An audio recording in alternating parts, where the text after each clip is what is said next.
Lalon Etik Toubiribasingna consumersingda Pot-Cheigi Mamal Henna Yonbiganu haina Consumers Clubna appeal taurakli.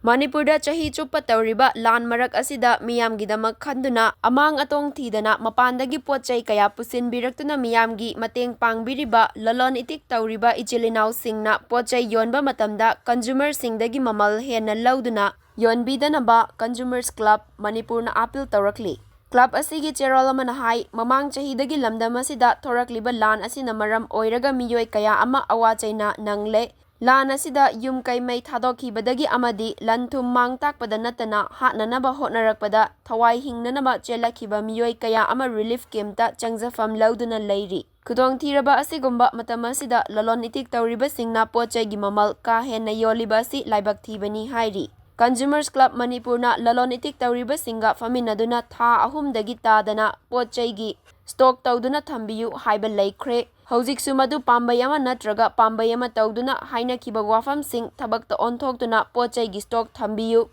Pot-Cheigi stock tha ahumdagi tadana thamduna Pot-Cheigi Mamal hongna consumersingda fanghannaba hotnabiyu. Masida Manipur leingaknasu tangai fadana nongmada changdaba yadraba potlamsing chingsinduna thambiyu hairi. Consumersingna karam chauna fanghauraroi matagum potchai leisinbidanaba appeal su taurakli. Amaromda ban kauriba ichilinau singnasu soinakhiba khudingmak pambai ama tauraga faminaduna loisinaba hotnabiyu. Ban tawduna micham miyamda awaba pibiganu. Maral leijadaba miyamda awaba piba haibasi taibang mapunasu yaroi hairi.